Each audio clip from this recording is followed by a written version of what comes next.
बच्चों, इस वीडियो में हम chapter 2 electrostatic potential and capacitance का एग्जाम्पल नंबर 2.5 सॉल्व करेंगे।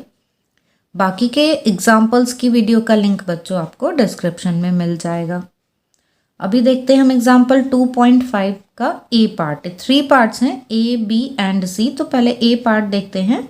Determine the electrostatic potential energy of a system consisting of 2 charges 7 microcoulomb and -2 microcoulomb and with no external field placed at -9 centimeter 00 and +9 centimeter 00 respectively।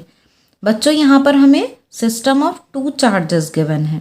ये हमको यहाँ पर दोनों charges की values given है और ये उनकी लोकेशन गिवन है। इसको देखकर, ये कोऑर्डिनेट्स देखकर हमें पता चल रहा है दोनों ही हम एक्स एक्सिस पर लेंगे। तो ये 7 माइक्रोकूलम का चार्ज -9 सेंटीमीटर पर है और -2 माइक्रोकूलम का चार्ज +9 सेंटीमीटर पर है। अब ये जो सिस्टम है, इसमें स्टोर्ड हमको इलेक्ट्रोस्टैटिक पोटेंशियल एनर्जी फाइंड करनी है। यहाँ पर ये हम ध्यान रखेंगे कि विद नो एक्सटर्नल फील्ड, ये दोनों चार्जेस जो हैं वो किसी एक्सटर्नल फील्ड में नहीं रखे हैं। इन्फिनिटी से पहले एक चार्ज को लाया जाता है, फिर दूसरे चार्ज को लाया जाता है। ठीक है बच्चों, तो देखते हैं इसका सॉल्यूशन। बच्चों, यहाँ क्वेश्चन में हमें चार्जेस गिवन है। Q1 चार्ज की वैल्यू है 7 माइक्रोकूलम। इसको हमने कन्वर्ट कर लिया है कूलम में by multiplying 10⁻⁻6। 1 microcoulomb is equal to 10⁻⁻6 coulomb होता है ना। ऐसे ही हमने Q2 को भी कन्वर्ट कर लिया है। Q1 यहाँ पॉजिटिव चार्ज है, Q2 -2 चार्ज है। इनकी हमको लोकेशन भी गिवन है कि ये दोनों ही एक्स एक्सिस पर रखे हुए हैं। तो हम ये फिगर भी ड्रॉ कर लेते हैं, इससे हमको डिस्टेंस इजीली समझ में आ जाएगी। इसको हमने मान लिया कि इधर ये एक्स एक्सिस है, इधर हम ऐसे मान लेते हैं कि सपोज़ यहाँ वाई एक्सिस है और इधर हम मान लेते हैं कि ये जेड एक्सिस है। अब जो चार्जेस की हमको लोकेशन दी हुई है वो किस तरह से दी हुई है, ये एक्सिस क्या होगा बच्चों, ये -x एक्सिस हो जाएगा ना। तो ये जो 7 माइक्रोकूलम है ये रखा हुआ है -9 सेंटीमीटर पर और बाकी y और z की वैल्यू 0 है। मीन्स ये यहाँ सपोज़ कहीं पर आता है, यहाँ पर रखा हुआ है 7 माइक्रोकूलम चार्ज और इसके कोऑर्डिनेट्स हमें दिए हुए हैं 9 सेंटीमीटर माइनस में। ठीक है, ये -9 सेंटीमीटर 0 और इस साइड यहाँ पर 9 सेंटीमीटर की ही डिस्टेंस पर रखा हुआ है ये -2 माइक्रोकूलम का चार्ज और इसके कोऑर्डिनेट्स हमें दिए हुए हैं 9 सेंटीमीटर 0 ठीक है। तो अब यहाँ से यहाँ तक सपोज़ हमने मान लिया कि ये है A और इधर इसको हम मान लेते हैं कि ये B है। तो ये जो AB डिस्टेंस है बच्चों, ये कितनी हो जाएगी, ये हो जाएगी 18 सेंटीमीटर और यही डिस्टेंस क्या होगी, R। AB is equal to R is equal to 18 centimetre और इसको हम कन्वर्ट कर लेंगे मीटर में। तो 18 इंटू 10⁻⁻2 मीटर, ये हमारे पास डिस्टेंस इन दोनों की आ गई। अब हमें क्या फाइंड करना है यहाँ पर, potential energy of the system. ये जो 2 चार्जेस रखे हुए हैं, हमें इस सिस्टम की एनर्जी फाइंड करनी है। बच्चों, ये चार्जेस यहाँ पर लाए गए होंगे, पहले ये इन्फिनिटी पर होंगे। हम ऐसा मानते हैं ना कि इन्फिनिटी से चार्ज को लाने के लिए वर्क करना होता है। तो पहले इस चार्ज को लाए होंगे, फिर इस चार्ज को लाए होंगे और फिर ये दोनों एक दूसरे से इतनी डिस्टेंस पर रखे गए होंगे। तो इस प्रोसेस में जो वर्क किया गया होगा वही इसमें पोटेंशियल एनर्जी की फॉर्म में स्टोर हो जाता है।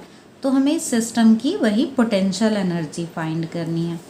तो पोटेंशियल एनर्जी का फॉर्मूला क्या होता है, potential energy of the system, हम डायरेक्ट फार्मूला यूज़ कर लेंगे। Potential energy of the system U is equal to 1/4πε0 Q1 Q2 upon R, ये फॉर्मूला होता है ना। तो अब हम यहाँ से U फाइंड कर लेते हैं। 1/4πε0 की वैल्यू हमें पता है 9 इंटू 10⁻⁹। Q1 की वैल्यू कितनी है, ये है 7 इंटू 10⁻⁶ और Q2 की वैल्यू कितनी है, ये है -2 इंटू 10⁻⁶। ये Q1 Q2 रख दिए हमने और यहाँ अपॉन में r की वैल्यू ये है 18 इंटू 10⁻²। ठीक है, ये सारी वैल्यूज़ रख दी। अब जस्ट इसको हमें सॉल्व करना है। तो यहाँ हम देख रहे हैं कि ये 9 से ये कैंसिल हो गया, 2 और ये 2 से ये 2 कैंसिल हो जाएगा। सिर्फ क्या बचता है यहाँ हमारे पास 7। पावर्स देख लेते हैं। यहाँ पर पावर है ये 9, यहाँ -6 और यहाँ -6, तो ये हो गया -12 और इधर ये 9, तो ये क्या आ जाएगा -3। तो यहाँ पर पावर आ गई -3।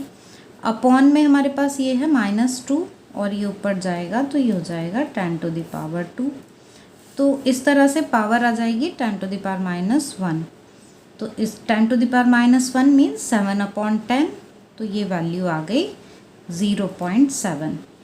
अब इसमें बच्चों ये माइनस भी है यहाँ पर, इसलिए ये जो माइनस है इसको हम यहाँ पर लगा देंगे और इस तरह से ये जो u की वैल्यू है हमारे पास ये नेगेटिव आ जाएगी, -0.7 जूल। तो इस सिस्टम में ये इस तरीके से जो सिस्टम बना हुआ है 2 चार्जेस का, उसमें इतनी पोटेंशियल एनर्जी है। ठीक है, तो अब देखते हैं इसका B part. How much work is required to separate the 2 charges infinitely away from each other. तो बच्चों ए पार्ट में क्या है, चार्जेस को इन्फिनिटी से लाया गया इन पोजीशंस तक। अब क्या करना है, इन पोजीशन से इनको वापस इन्फिनिटी तक पहुंचाना है। ठीक है, तो इस सिस्टम में जितनी पोटेंशियल एनर्जी स्टोर्ड है उतनी ही एनर्जी और देनी होगी विद अपोजिट साइन, इनको इन्फिनिटी तक पहुंचाने के लिए, वापस इन्फिनिटी तक ले जाने के लिए। तो देखते हैं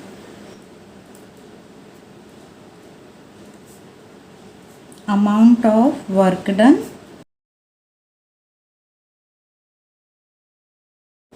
तो ये अमाउंट ऑफ वर्क डन जो है ये W, ये कितना होगा, W इज़ इक्वल टू, यहाँ पर इनको असेंबल करने में जितना वर्क किया गया उसके ही इक्वल होगा। बस क्या है, डिस्प्लेसमेंट की डायरेक्शन अब चेंज हो जाएगी। पहले लाया गया इनको, अब ले जाया जा रहा है, तो इसलिए साइन क्या आ जाएगा, यहाँ पर अपोजिट साइन आ जाएगा। तो यहाँ हम लिख देंगे वर्क डन इन, तो यही क्या है, negative sign, potential energy stored in the system. जितनी सिस्टम में एनर्जी स्टोर हुई है उतनी ही एनर्जी हमको और देनी होगी विद अपोजिट साइन। तो अब कितनी एनर्जी स्टोर्ड है इसमें, -0.7 जूल, ये हमने देखा। तो इसलिए माइनस माइनस प्लस हो गए और यहाँ पर आ जाएगा ये 0.7 जूल। तो इतने वर्क की रिक्वायरमेंट होगी। इसको बच्चों हम ऐसे भी कर सकते हैं, final energy minus initial energy के तरीके से भी कर सकते हैं। W is equal to UF minus UI।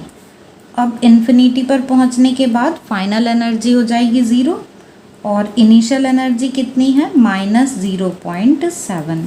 तो इस तरीके से भी हम लिख सकते हैं इसको कि ये आ जाएगा हमारे पास 0.7 जूल। ठीक है, तो ये और करके हम ऐसे भी कर सकते हैं। तो ये हो गया बच्चों बी पार्ट। अब सी पार्ट देखते हैं। C part, suppose that the same system of charges is now placed in an external electric field E is equal to A into 1/r², where A is equal to 9 into 10⁵ coulomb per meter square. What would the electrostatic energy of the configuration be? बच्चों क्या किया गया है, ये जो system है हमारा 2 charges का, उसको रख दिया गया है एक्सटर्नल इलेक्ट्रिक फील्ड में। और ये जो एक्सटर्नल इलेक्ट्रिक फील्ड है इसकी वैल्यू कितनी है, E is equal to A/r²। यहाँ पर A एक कांस्टेंट है जिसकी वैल्यू भी गिवन है हमें। ठीक है, तो जब इस सिस्टम को एक एक्सटर्नल फील्ड में रख दिया जाता है तो इलेक्ट्रोस्टैटिक एनर्जी कितनी हो जाती है वो हमको बताना है। तो अब दोनों चार्जेस के लिए हमने पोटेंशियल एनर्जी तो फाइंड कर ली, लेकिन जब हम इनको एक्सटर्नल फील्ड में रखेंगे तो उस एक्सटर्नल फील्ड की वजह से भी कुछ वर्क करना होगा इन चार्जेस को ऐसे असेंबल करने में, तो वो वैल्यू और हम इसमें ऐड कर देंगे। बच्चों सी पार्ट में हमें ये एक्सटर्नल इलेक्ट्रिक फील्ड गिवन है। E is equal to A upon R square. यहाँ पर ए की वैल्यू है 9 into 10⁵ coulomb per metre square. अब बच्चों जब हमको एक्सटर्नल फील्ड में चार्जेस लाने होंगे, चार्जेस Q1 और Q2, तो इन एक्सटर्नल फील्ड के अगेंस्ट भी कुछ वर्क करना होगा। वर्क का फॉर्मूला क्या होता है? W is equal to V Q, means हमें V की ज़रूरत पड़ेगी। तो इस इलेक्ट्रिक फील्ड E की हेल्प से हम V फाइंड कर लेते हैं पहले, जिससे कि फिर हम work done we Q find कर सकें। तो अब V के लिए क्या फॉर्मूला है? V is equal to E into R. ठीक है, यहाँ पर R जो है ये पोजीशन डिफाइन करता है उस पॉइंट की जहाँ तक चार्ज को लाया गया है। तो V is equal to E into R. तो यहाँ पर हमारे पास E की value A upon R square है, ये रख दी हमने। एक R से एक R कैंसिल हो गया तो A अपॉन आर आ गया। तो V is equal to A upon R आ गया। ऐसे हमने पहले चार्ज के लिए, पहले चार्ज का पोजीशन वेक्टर है ये R1, तो पहले चार्ज के लिए पोटेंशियल देखा तो A अपॉन R1 हो गया। ये दूसरे चार्ज के लिए पोटेंशियल A अपॉन R2 आ गया।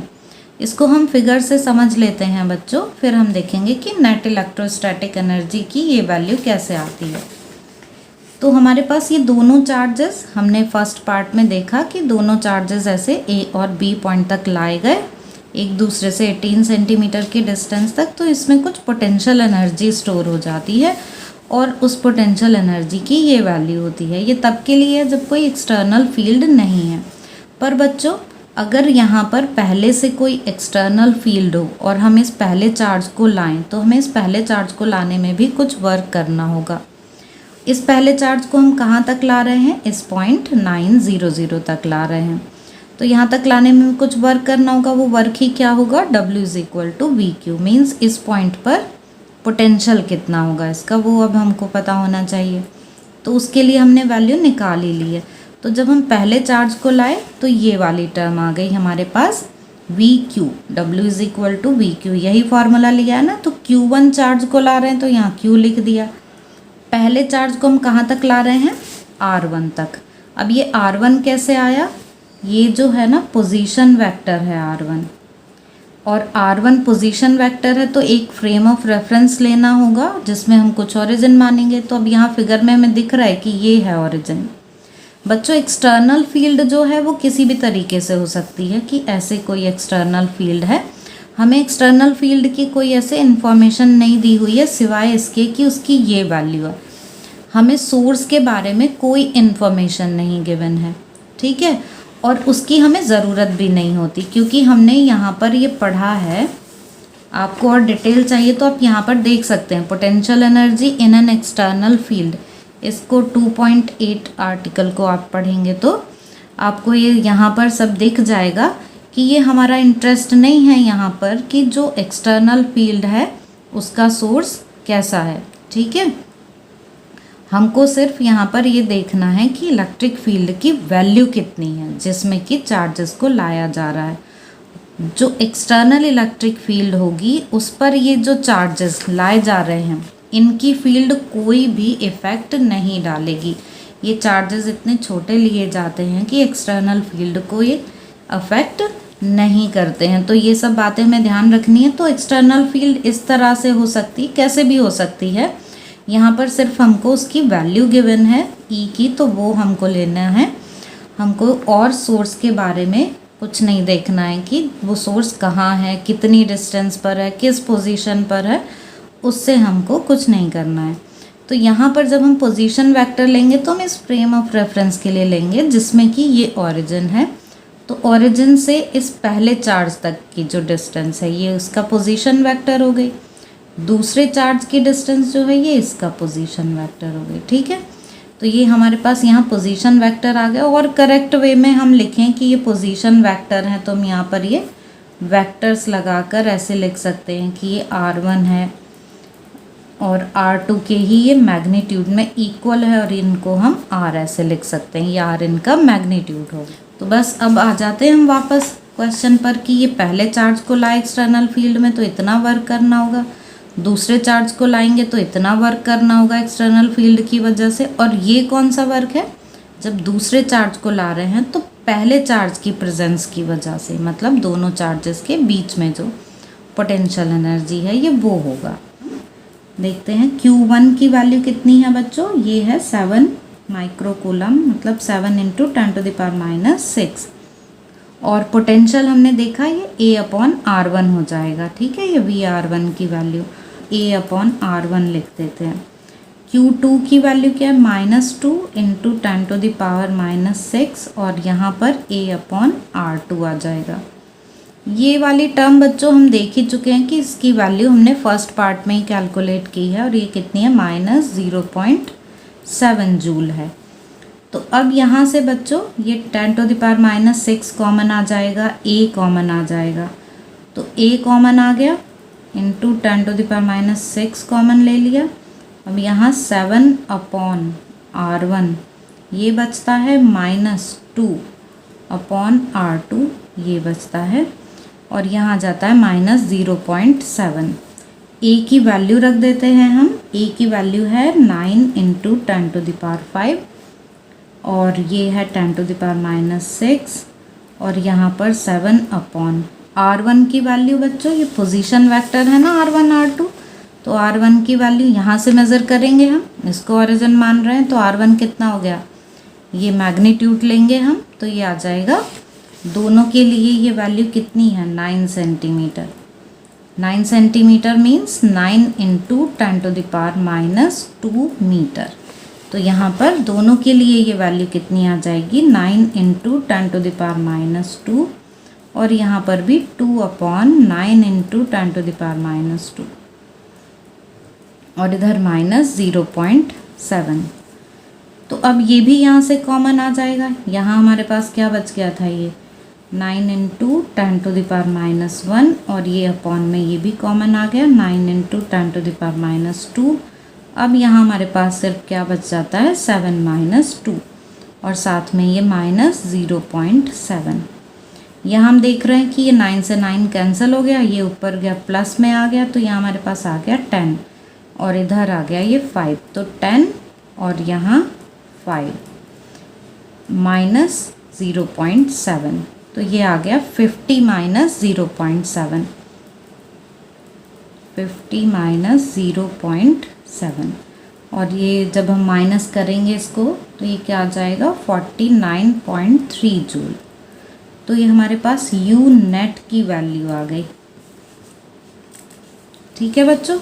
तो यू नेट की वैल्यू कितनी आ गई, 49.3 जूल। यही हमको इसमें सी पार्ट में कैलकुलेट करना था।